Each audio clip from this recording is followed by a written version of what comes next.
Spider-Man sees the man on the glider go into the burning building and pull Captain Stacy out. The man has Stacy by the shirt and he asks Stacy where Flint Marko was. Captain Stacy told the man that they haven't seen him since he escaped. The man held out a fist and said that he is just useless. With a quick instinct, Spider-Man shot out a web and it attached to the man's hand, preventing Captain Stacy's hard punishment. The man and Captain Stacy saw Spider-Man from a distance. The man quickly pulled the web back, making Spider-Man fall forward. Spider-Man let go of the web he shot and landed on top of a car.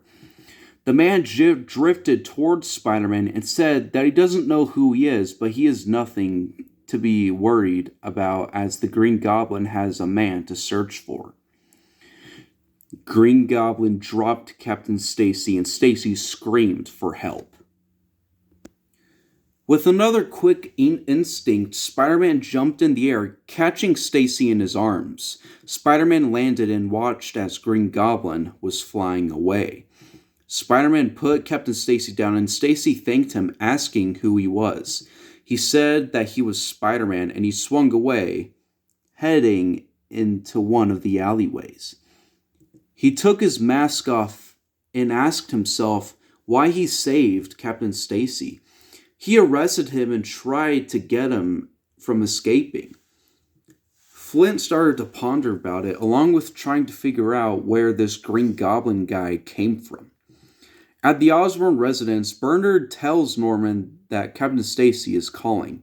Norman answered, asking what was happening now, and Norman's mouth was opened in suspicion while hearing what Captain Stacy was saying about the Green Goblin wearing his stolen equipment along with a spider-like man in a black costume. Norman asked where they are now, but Captain Stacy said that they both went away before he could even ask them questions. Norman thanked Captain Stacy for letting him know, and he ended the call. Norman thought to himself that if he gets the Green Goblin and takes his stuff back to Oscorp, then he could have his position back. He tells Bernard while going to his room to get his suit on to get the car ready. At the hospital, Harry came in and asked if he could see Peter. Harry was given clearance and he went into the room. He opened the door and saw Uncle Ben sitting beside Peter. Ben saw Harry and stood up, went over to him, and hugged him. Harry asked how he was, and Ben told him that he and May are coming through, putting their prayers that Peter could wake up soon.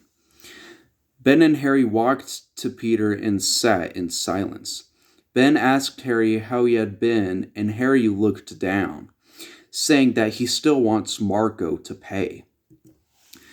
Ben tells Harry that it's not quite a good idea to have revenge. Harry asks Ben how he isn't freaking out about this, Peter being in a coma and Flint Marko escaping custody. Ben said that it is truly hard to see your own loved one go through such hard conditions, but in the end, it would all work out. It's not good to want to get back at the person who committed it because it is not a responsible thing to do. Harry asks while looking at Peter how, and Ben said that they may not be the police, might not have high ranks, but they still have the great power to use it with great responsibility. Harry got up and said while leaving that he can't live with his heart being broken and cold. At Oscorp, Norman enters to meet the board members, telling them that he has news about the man being seen in his tech and that he has a proposition. The board members had their eyes and ears on Norman, even though they were already over with discussing the stolen tech. Norman says that if he gets his tech back and builds a better security for Oscorp, they should let him have his job back. One of the board members asked what he meant by better security. Norman tells them that instead of just ordinary people, they can make mechanic soldiers that cannot be killed or weakened. They can be indestructible and something the military could use. With what Norman said, the board The board members murmured and agreed in one, telling Norman that he has 48 hours to bring in his tech, and if he succeeds, he will get his job back and get straight into creating the cyber soldiers.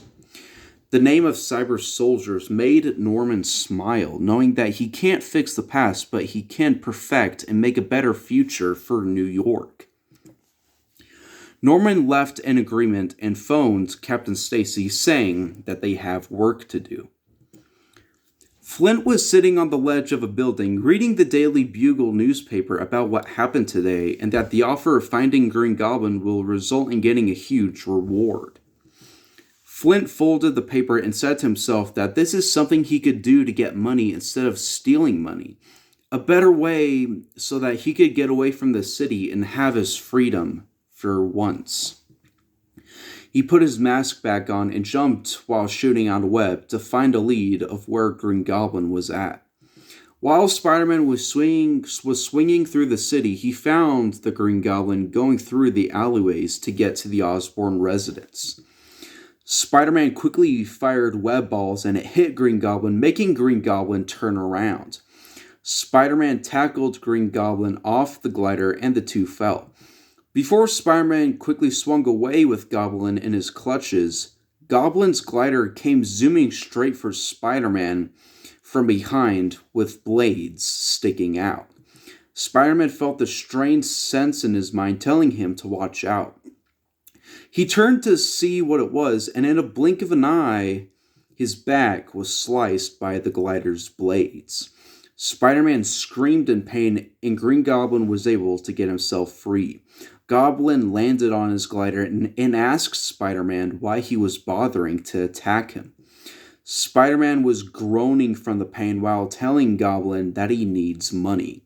Green Goblin laughed and said that he was a fool. Goblin pulled out 2 pumpkin balls and threw them, and they bursted into flying knives. They went straight to Spider-Man, and Spider-Man quickly jumped out of the way. The cutters followed, slicing him right and left on the arms and the legs, making him bleed even more. Green Goblin was about to flee until Spider-Man swung past him and the knives impaled into Green Goblin. Goblin screamed from the pain and pulled them out, telling Spider-Man that this was the last straw. Green Goblin dashed towards Spider-Man and fired hot lead from the front of his glider. Spider-Man quickly jumped and dodged the firing. When he dodged the firing, he shot a web out to the glider and pulled down. Green Goblin fell into a garbage container. The glider reacted and chased after Spider-Man, still firing hot lead at him. "This guy is harder than I thought," Spider-Man said to himself while dodging more of the firing from the glider. When Green Goblin got out, the glider came back to him. Goblin jumped aboard and thought of an idea that could end this rumble a lot quicker. "Chase me if you can," said Green Goblin when he was flying upward into the air. Spider-Man groaned in the pain and went after him. When he was about to get a better look of where Goblin was, Green Goblin gave Spider-Man a hard punch to the face, knocking him out. When Spider-Man was falling in the air, Green Goblin caught him in the air and flew away. Norman saw Green Goblin and Spider-Man above him and yelled out to Bernard to follow them. Bernard hit the gas pedal and sped up, gaining speed and following them. Norman saw as Green Goblin went straight through a shattered window of an abandoned building near the shore. Bernard parked the car and Norman got out, phoning Captain Stacy where Green Goblin's location was. Norman ended the call and pulled out a pair of gloves that he recently invented. He put them on and went inside.